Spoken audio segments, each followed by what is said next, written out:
Hello, everyone. It's definitely an honor to be here. I hope everyone under the sound of my voice is doing extremely exceptional. First, and another thing, I want to appreciate Audacious Praise Foundation and the CEO, Lonnie Norwood, for this opportunity to partake in this relevant virtual symposium. So I promise to get in the way to purposely stimulate all of you brilliant minds under the sound of my voice, okay? So, for the next 30 minutes or so, I would like to explore the textual structure of gospel music, recurring themes from its conception to its emergence. And recurring themes are the messages that are continuously heard throughout gospel songs. So, just for a thumbdex, let's go ahead and establish a index. So, we will be talking about the spiritual, which is the predecessor of gospel music. We'll find out about some of the ones that sang these songs as well as the adversities and examine a couple of spirituals as well as explore the wonderful world of the father of black hymnology, Charles Albert Tindley, explore his music as well as finishing up with the father of gospel music, Thomas Andrew Dorsey. All right. So we got a little work to do, but I promise to make this brief. All right. So when we look at the lyrical structure of gospel music, it has a history. In fact, it has an important history. And gospel music, we know it, we love it, and that's the reason why we're present here today. But its predecessor, as I foresaid, is the spiritual, and it has a broad significance that we must acknowledge. Now, acknowledging the spiritual, we must look through the windows of these songs and glaze upon the people that created these songs, and they sang these songs in the midst of adversity. Now, Richard Wright, he's a well-known novelist. He once wrote, referring to spirituals, they left a vivid record of their sufferings and longings in those astounding religious songs known as spirituals, unquote. Now, the technicality of spirituals would be considered a more religious songs out of slave songs. You have a myriad of different functioning parts within what they call slave songs, and spiritual would be what they consider, of course, you all already know, would be the more religious side of these songs. So these songs, they have double meanings, and they were used to relay messages and build hope and display religious practices and to celebrate in the midst of despair.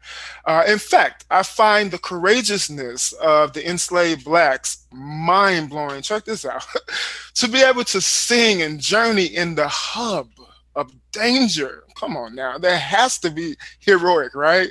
You know, for instance, post-Civil War free slave W.L. Bose, he gave a chilling account of how slaves were auctioned off in an interview conducted by Major Reed Jones, and you can find this in a lot of the authentic slave narratives. There's a bunch of collaboration publications that have pieces and pieces and pieces and so many authentic slave narratives. But he states this. He said the spectators, okay, spectators, they come through Newton with droves of slaves, okay, unquote. Now, further, he gives a description of how the slaves nearly froze to death, you know, for the lack of proper garments to fight against the brutal weather of the season.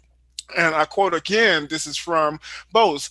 December, the slaves were brought to Newton to be prepared for January's auction. The slaves would be chained together in groups, barefooted, with ice hanging from the bottom of their clothes, and they were housed in quarters like droves of hogs, unquote. Now, on blocks, these enslaved Africans, they stood submerged in shame and sorrow. just awaiting on the highest bid to determine their next destination. Now, come on, that's just pitiful and heartless. The mentality of slavery. But guess what? These people, they sang, right? Now, the spiritual, it must be a powerful song. These must be powerful songs because they were created and sang under pressure. The enslaved, they were exuberant people. For reference, I'm reminded of a joke. I find this throughout a lot of research. There's a joke about a master. He's sitting in church and he's having this conversation with his servant, and he gives him, well, he's examining him, and he gives him a little task. And he say, if you will just remain quiet, doing church, I'll buy you a new pair of shoes. And of course, the servant, he obliged. He said, okay, cool. But halfway through the service, the slave, he jumped up and shouted, "Glory to God! Boots or no boots, glory to God." That lets you know, in the midst of everything that they were going through, they were exuberant people. Even though they were promised this pair of shoes, this pair of boots, they couldn't contain themselves. And that's where the lyrical structure plays in gospel music. It really talks about the social disposition of African Americans in America. And it's a myriad of other things, but we're talking about the social disposition, trying to fit into a world where we feel that we're not equal, or trying to fit in where, things are not going as you would want them to go. So these people, these enslaved Africans, they sang and they were very creative. So there you have it. The slaves, they used their acoustic instruments, which are their voices, their mouths, and whatever behavior, or discipline that they were able to conjure up. They used that to be this vehicle of inspiration in the midst of turmoil. So here we go. These are recurring things. We still see them today. Now, to further go along, during post-Civil War, or any time during the 19th century, the documentation of Negro spirituals were imperative. As a reference point, I find Colonel Thomas Whitworth Higginson's his documentation of the Negro spirituals useful. Now, a little bit about Colonel Higginson. He comes from a very esteemed family of influential writers and ministers. However, this colonel, he had to work his own way to prominence. So as a colonel during the Civil War, he was assigned to the 1st South Carolina Volunteers. Now, his regiment included approximately about 800 newly freed slaves. And of course, in the vein of the Civil War, many of these soldiers under Higginson's, or in of Higginson's regiment, they were singing spiritual. They were singing these slave songs. So, however, thanks to the colonel, some of these beautiful yet strange, invaluable songs were documented, and one caught my entire attention right away. And by the way, I am quoting this from a book from the author is Michael Cooper, Spiritual Songs and Jubilee Singers. So if you all get a chance, I'm going to post that to Brother Norwood. However, this song caught my attention. All right, so the colonel, he jotted down, "We'll fight for liberty till the Lord call us home. We'll soon be free till the Lord call us home." Now, unquote. Clearly, now I talked to my mentor. Of course, I get a lot of advice and influence from a lot of mentors. So I talked to my mentor about this song. Clearly, we can all hear in this song that this is a protest song. But don't be alarmed. My point is that in gospel music, we utilize various different platforms or spectrums to be able to get across a message, and the message is what's really important. And now we're not talking about the rhythmic approach this particular presentation because that can go far and beyond. There's so many different levels to be able to dissect and understand the rhythmic approach of gospel music. However, this lyrical content here, you can clearly see that this is a protest song. And also in the book, author Michael Cooper, he states that this hymn was a slave song. That was sang by the slaves in Georgetown, South Carolina, and they were whipped for singing this song when President Lincoln was elected. Noted Higginson. So the key word here is whipped. They was chastised even while attempting to encourage themselves. However, it stirred faith within the slaves, recurring themes. Now, to further add on the spiritual, I take this from the introduction of Slave Songs of the United States, originally published in 1867. But right before I quote from this introduction, I must go ahead and say this. Now, there was a lot, not, I don't want to say a lot, but there were individuals that did their due diligence in trying to document this music, this strange music. You find even sedity or educated blacks, some educated blacks, like for one, Bishop Payne from the AME Church.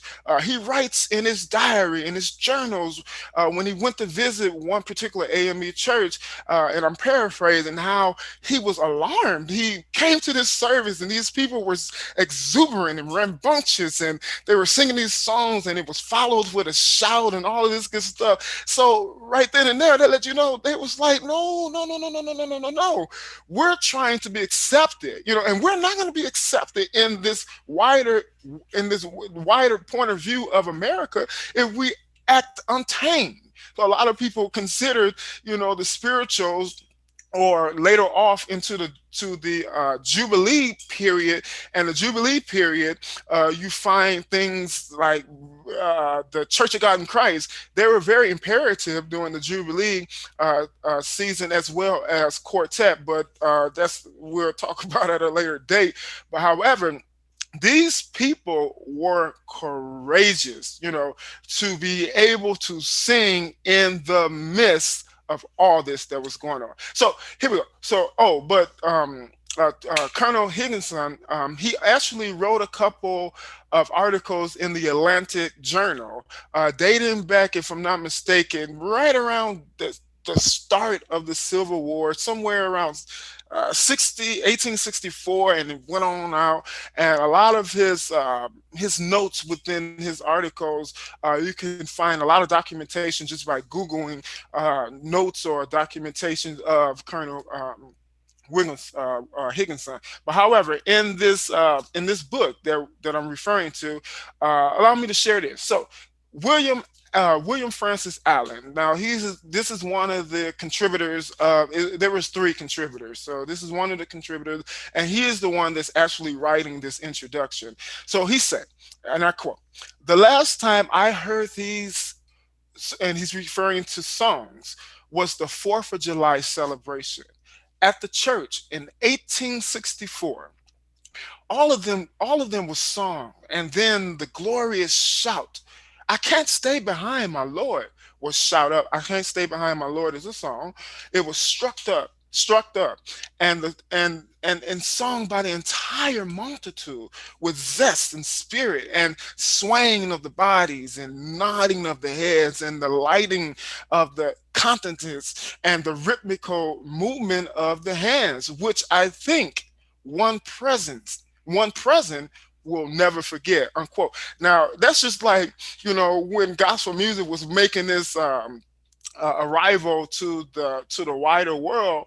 I just posted a video, actually last night. Madeline Bell, she was one of the first women to actually sing with Professor Alex, with the Alex Bradford Singers, and I use this because this is very relevant.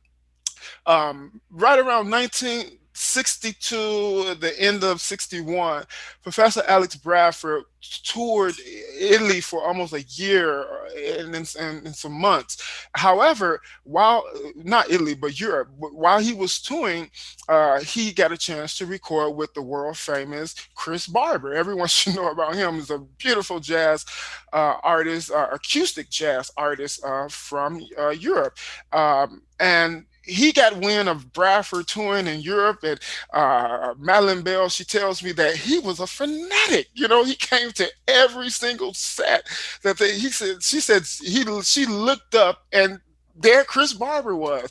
But to further along with the story, how this excitement of this music, that you once heard that you can never forget, as William Francis Allen stated in this introduction, is very prevalent in this story. Chris Barber, he made it to the United States. He went to the Greater Abyssinia Baptist Church. He was hoping to go meet Professor Alex Bradford. So, however, of course, Bradford was still, touring over in Europe. So Madeline Bell, she talks about the secretary or the someone that was at the church opened the door. She greeted him and went and told Pastor Means that what was going on and was interested in Alex Bradford and all this good news. It was exciting. And to make a long story short, Chris Barber went back to Europe, and they connected, and they released it. They released the album that's on VJ Records with the soul of Alex Bradford featuring the Chris Barber band. So that's very prevalent. He heard this song, and another thing I must add too, it was that organ. Madeline Bell, she put emphasis on. She said she just couldn't. Chris Barber could not believe that he was actually hearing for the first time this organ, this sound that we so resonate as we relate to gospel music. So I think that that's very relevant. So now, spirituals. These songs are true American folk songs with roots in spiritual, gospel, and blues. Now, most were passed verbally, and they were passed verbally, basically written without written documentation. So and you'll find more evidence from W.C. Handy. He wrote. It was times that he went about and he had songs in his head that he never wrote down, and eventually, he just records. So a lot of these songs, and there's a lot of other individuals, that they when they even went to institutions like some of the African Americans post Civil War, when they went to school, they're joining these music halls and vaudeville theaters and things of that sort. They have these folk songs, deep within embedded in their memory, and they're singing this. So we're grateful that someone took the time to actually save as much as they could of these spiritual recurring themes. Now, as such origins of songs, their meanings, they were very clouded. To further complicate the trancing of the origins of these songs, the lyrics were often improvised to fit the situation and the message being passed among the slaves. Now, to introduce the work of Charles Albertelli, let's kind of delve a little bit on his humble beginnings. So Charles Albert Tindley was born July 7, 1851, and he died, of course, January 26, 1933. Now, he experienced slavery and the oppression post-Civil War. Now, in 1901, he published his first song, a black hymn. Now, the reason why I say a black hymn is because, of course, the spiritual, the reason why I'm not really talking about the rhythmic approach of this music is because I'm really trying to shed light on the textural structure, the recurring things, but just to bring a little clarity. These songs the reason why we call them black hymns is because Charles Albert Tindley, he utilized the European structure of the hymn. And what he did was he induced, or he put his lyrics to be able to reach the people within his community. Actually, they reached it, definitely reached, far beyond his community. But however, when Charles Albert Tindley first wrote his song, this was one of the songs he wrote. About 9 songs were published, should I say, because he's another one that history or documentation shows that. Matter of fact, his son wrote not autobiography, but a biography on his dad, and he pretty much talked about how he would walk around for days and months at a time just humming songs, but never published them. But however, the first documentation that we have of publishing from Charles Apple Tinley is 1901. And about 9 songs. But however, I want to use "We Should Overcome." This is definitely stated in this book here by "We'll Understand It Better By and By."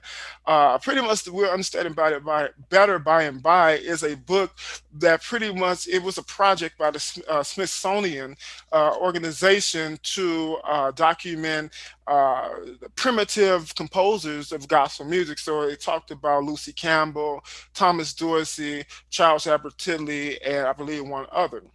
But however, this comes from there. He had no idea, how far reaching and enduring that his song would have, or the impact that his song would have on people all over the planet seeking basic human rights for freedom. Now, Yet I may be weak and poor, a river big and endure. All around me, not a rest, all that I see, all that I see, just as he has often done. For his heavenly trust is one, God has promised to provide for me. God has promised to provide for me.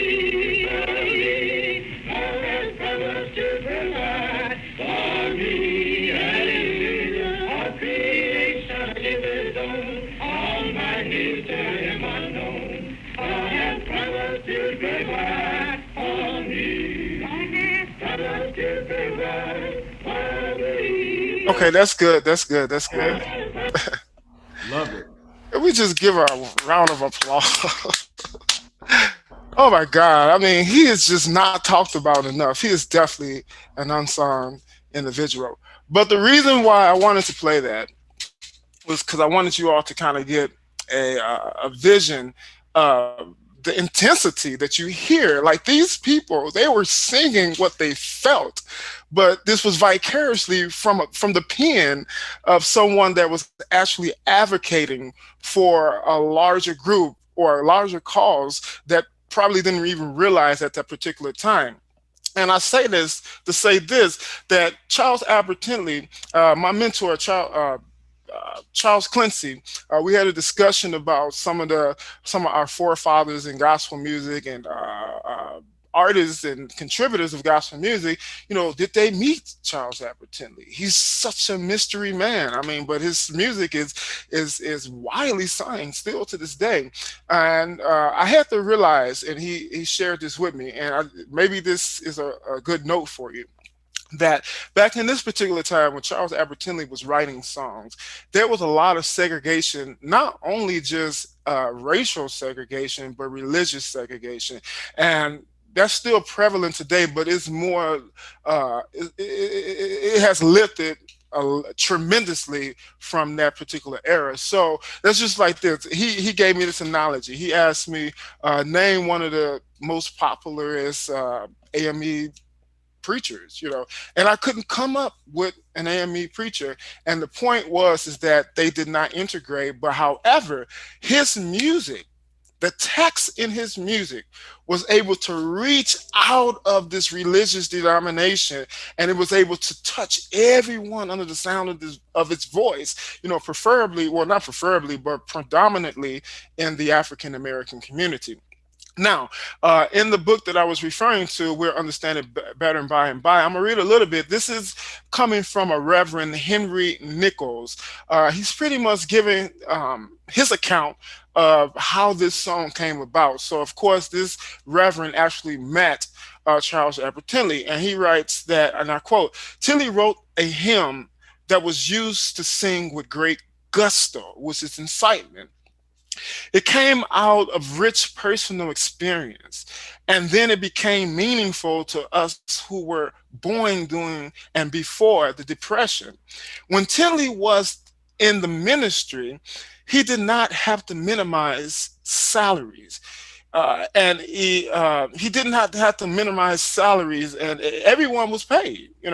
Social security or that, whatever the congregation might try to pay. I'm sorry, take that back. Basically, what he's saying is that Charles Albert Tinley was a giving man. Pretty much, he used his knowledge, he used his wealth that he had accumulated from the Tinley Church to help the community. In fact, his sons say that he was one of the ones that gave more than what he really had.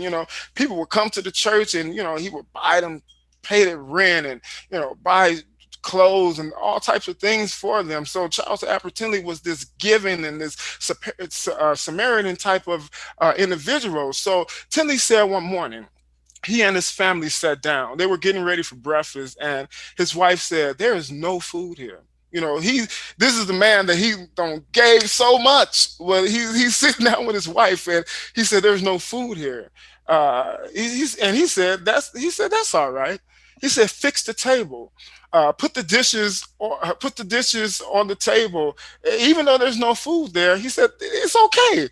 God will provide." And from that point, he used what he was going through, to relate this message that we can still use and make it relevant in our own respective lives. So, gospel music, here we go again, recurring things. We're using these messages to associate ourselves with the contemporary world that we live in, which is very prevalent. And I think that needs to be it needs to be broadcast in a brighter light today, because a lot of people, we've lost the view or the understanding, or perhaps never even realized the understanding or the significance of the spiritual and the messages and the recurring things that gospel music has adopted from its conception and to its emergence. Now, for time's sake, let me share a brief summary. Well, no, I just did that. Let's see here. All right. So, moving on to Thomas Dorsey. So, the lyrical structure dealt with the oppressive lives of blacks in America. The music is enriching to the soul, and my mission today is to explore gospel music's message from its conception to its emergence, to pretty much show the dynamic roots that are deep within gospel songs. Now, I'm gonna use this. So this is just like you come into a church. If we still do this today, the moderator or the evangelist or whoever's at the podium, they come up with this. They say, "Is anybody glad to be alive?" And they wait, and you hear everybody, "Yes, yes, yes, yes, yes." Everybody, "Yes, yes, yes, yes, yes, yes." "Are you glad that God has protected you from singing and unseen?" "Yes, yes, yes, yes, yes, yes, yes, yes, yes, yes, yes, yes." But the point is that when the congregants hear such exuberant connotations of stale sayings of hope, yet there's a burning of joy that overtakes their emotions. We've all heard these sayings. "Are you glad to be alive?" We've all heard these stale sayings to try to encourage us in the midst of adversity, but for some reason, we still find joy within these stale sayings. Some shout hallelujah, some dance, but the point is they are rejuvenated and hope is refueled.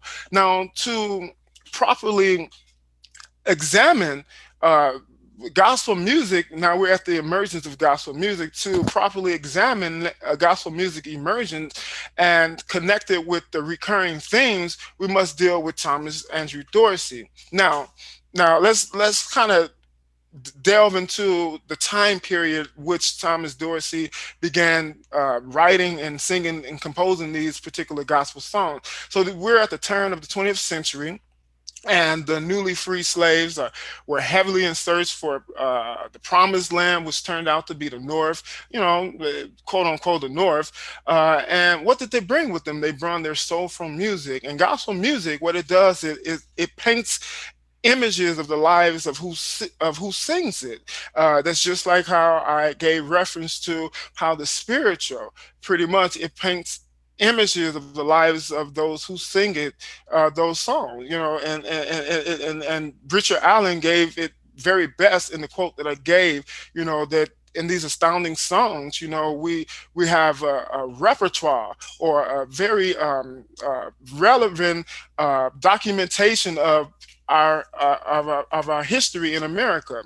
Now, for instance, Thomas Andrew Dorsey, the father of gospel music, first published his first gospel song was "If I Don't Get There." Now, to give a glimpse into the typical adversities of most blacks and metaphorically delivers hope. This is what this song does. And the hope is overcoming oppression. So in the first verse of this song, he writes, "Dear friends and kindreds have gone from this world to dwell in a city so fair." Well, the key word, thank you. I just get so emotional sometimes. I'm very passionate about this, and I know you all are. That's why you're here. And when you listen to the words that was penned right there by Thomas Andrew Dorsey, it brings chills. I can just go into tears. But dear friends and kindreds have gone from this world to dwell in a city so fair. Fair. So fair is the key word. Fair covers a myriad of things: remuneration for hunting years of deprivation, a hope that if equality is never snatched here on earth, that there is a society where it flows as milk and honey. And in the rise of the gospel blues written by his biographer, which is Michael W. Harris, Dorsey states this: "I began writing songs, not the blues or double meaning songs that we play for Saturday night parties, but songs of hope and faith and spiritual songs and gospel hymns." Now, songs of hope and faith, meaning encouragement, as if in the word fair. Spiritual songs, praises to God. Spirituals were praises to God among so many other things, but in this setting, I use praises to God. Praises to God.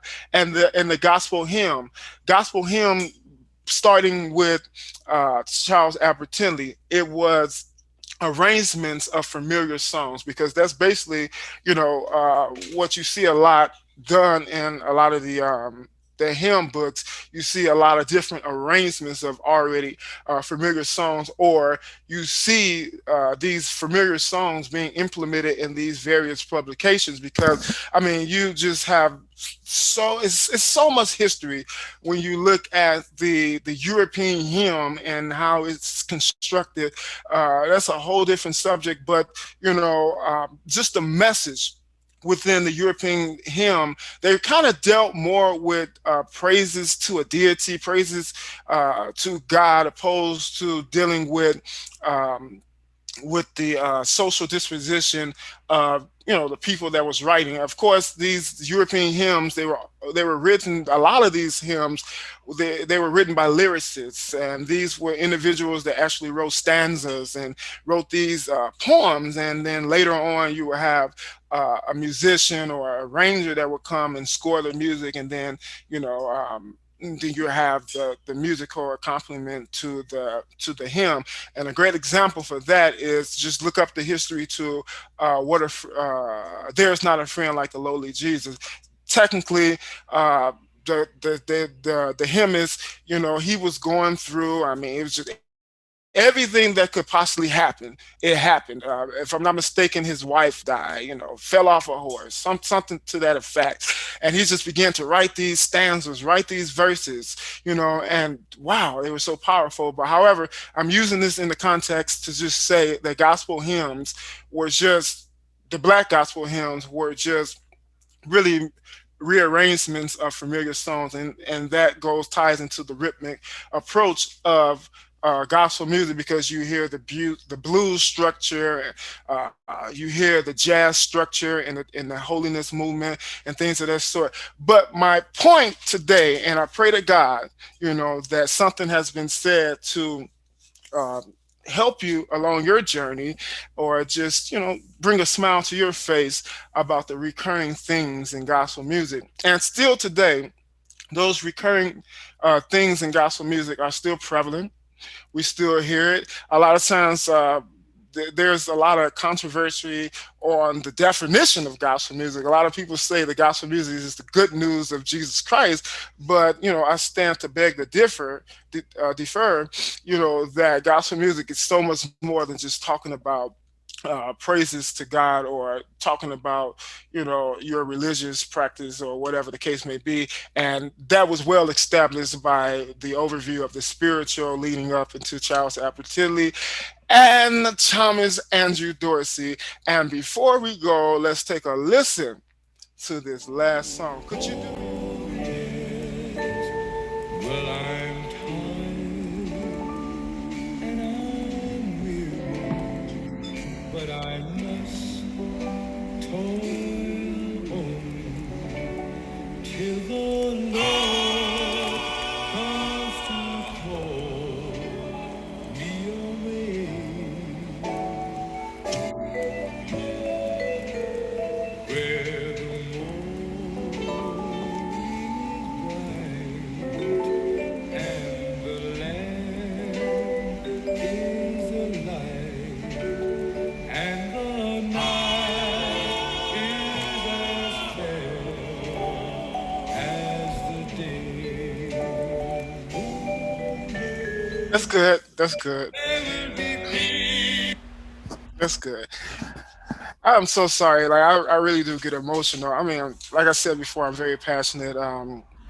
You just let me just take a moment, just think about that. I mean, those are powerful lyrics, because when you think about it, it's so universal, and that's why I say that these are recurring themes, that we can just take the text in this music, from this structure, from its conception to its emergence, and we can just find a relevant place in our own life and apply it. And for the forefathers of those that have wrote these beautiful songs, we take the time to tell you thank you to your spirit for rendering to the world such powerful messages that we will always have to remind us of the past, and to be a beacon of inspiration as we journey to the future. God bless you. Can we all just give Eric Maurice Clark a wonderful round of applause? Thank you, Eric, so much for just your passion and your honesty and just vulnerability. And I appreciate just your obedience to the spirit that's within you to share this music as freely as you have. And at this point, we have a few minutes left. I'd love to open it up to anybody who may have any questions. I have a few, but I would love to open it up to you all if you have some questions for Eric. We have about 10 minutes or so before we dismiss for a break before our last session. Anything for Eric?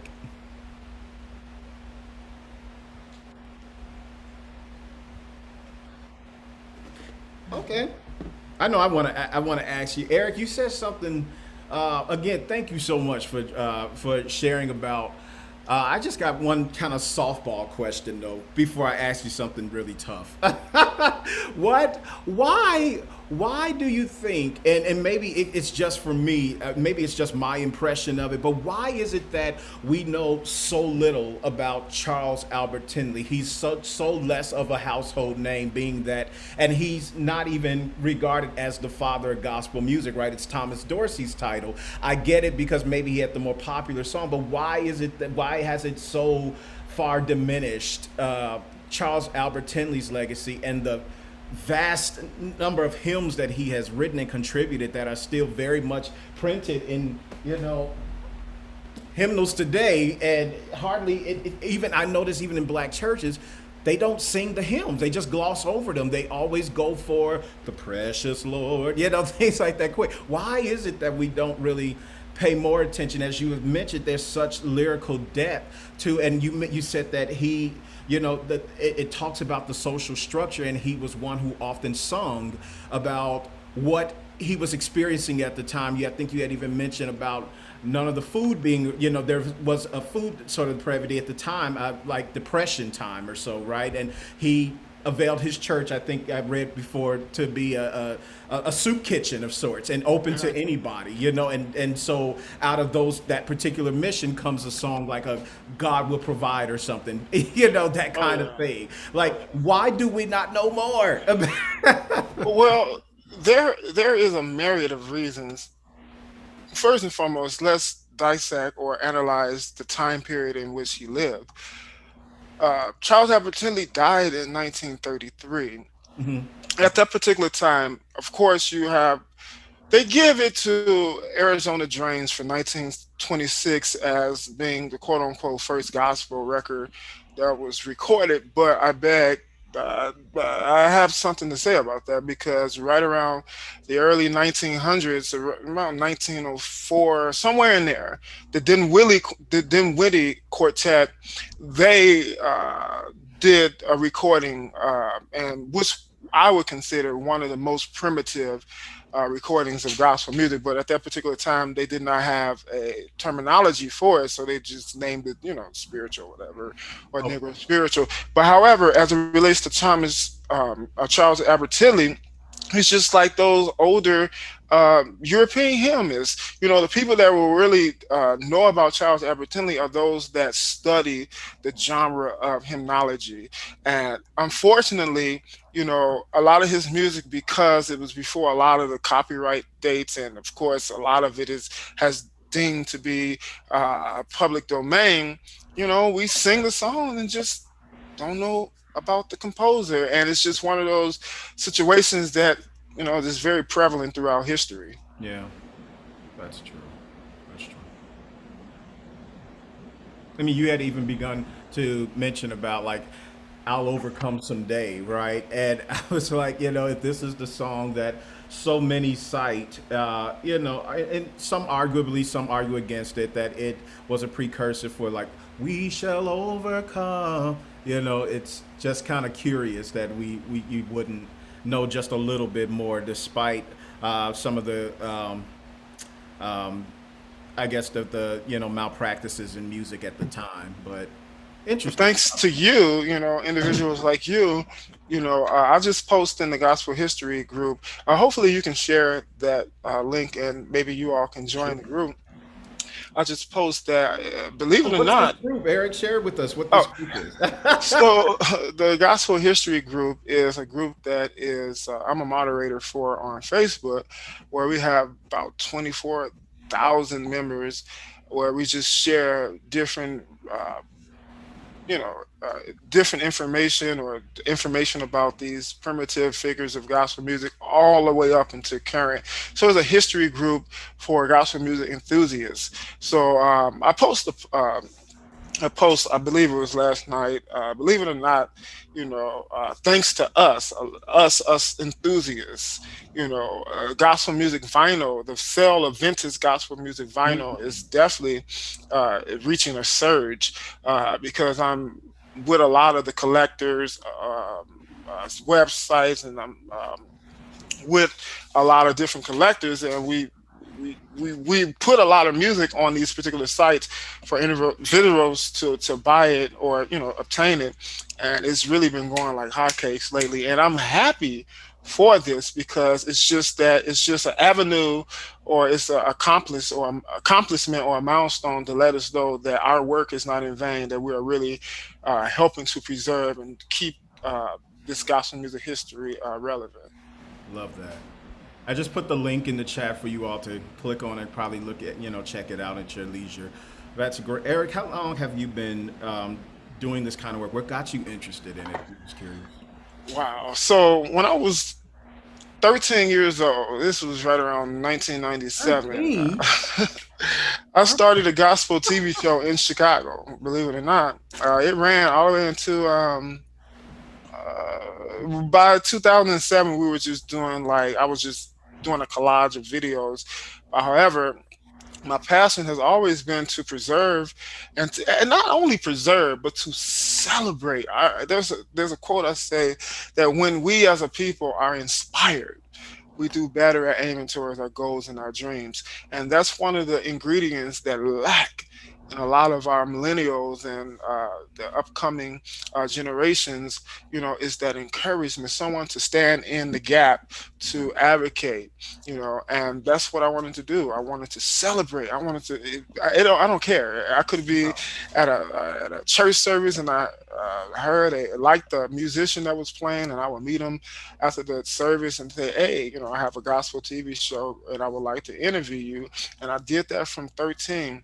And I went into the music shops, the record shops back at the particular Uh-huh. time. It was right around 2000. Yeah, Sure. 2000. And I was hired because of my knowledge of gospel music. So people, and to this day, it's so humorous to me. People would come into the store and they'll look at me and they say, "Oh, you wouldn't know what I'm talking about." Nah, never mind, never mind. I was like, just sing a little bit of it. I might could help you, and I just built a reputation for, from that. People would come in and just sing just one word of a song, and I'll be able to tell them, I don't care, what age the song, what age range the song would be in. I was able to do that, and from there, and as a child too, I stayed in the library, just learning as much as I could about this genre. And so the magazine is a more mature version of the gospel TV show. So we really focus on celebrate. It's a celebratory magazine as well as a magazine to preserve gospel music history. So I go try to find the most unsung individuals and stories in gospel music, and definitely is a passion. But when I posted another video from Percy Gray, he did a great quote. He said that I'm paraphrasing something about he talked to God, and God said, "If you do what I ask you to do, I'll take care of you." And I make that relevant in my own life because a lot of times when I first started this magazine, I funded it a lot from my main job, and the reason why I say funded, because a lot of the individuals that I share in the magazine, some people have no clue who they are, but it is my desire to create some type of avenue for when years to come, because I know me when I was 15, 16 years old, trying to find out about these individuals, it was like little, or information was very scarce. So I'm trying my best to have some type of uh, paper trail so that historians and enthusiasts in the near future, they'll have something to work off of. Absolutely. That's incredible. We there's a great question from Shona. It's not at all stupid, Shona. She says, what the different religious groups have different hymnals. This is very true. And, Oh yes, oh yes. and then with that result, and then some people not knowing some of the hymns and stuff is basically the gist of that. You can take that. Oh, this is so good. But I'm not really good in math. But this is one of those percentages questions, because there is definitely percentage definitely plays a major role in this question, because I have the oldest hymnal that I have is from 18, I believe 1896, and it's quote unquote a Pentecostal hymnal. Now the hymnals, okay, this is a great question. Okay, so you have the Great Awakenings, with John, Edwards, that came over and preaching this fire, brimstone messages, and they're doing this evangelizing. But a lot of the music that they sung, they call these temp revival songs and things of that sort. But it was still lacking, the rhythmic approach that gospel music, or the flavor that gospel music brought. But at the same time, they were singing, which was a little different, because if you look at the movie St. Louis Blues, featuring the life of W.C. Handy, there's a powerful scene. There's a great analogy. Billy Preston, who played a young W.C. Handy, he comes in from off the street, gets on the organ, and then Mahalia Jackson's in the choir. Raleigh Fords is there. I mean, Jester is there. Raleigh Fords from Amen. But however, so they began to sing "Hike the Window and Let the Dove Come In," and Billy Preston, well, W.C. Handy's father, hear them putting a beat or syncopation to this music. He's like, no, this is the devil's music. You do not bring this in the so yes, there's a myriad of different avenues as it relates to the hymnal because in 1921, of course, you had the Gospel Pearls. The Gospel Pearl was one of the first attempts to actually bring or compile a lot of the hymns or the familiar songs of that particular time to be sang in the African American worship experience. But it did not limit itself to the church. These songs were for revival meetings or whatever avenue that you could use them, apply them.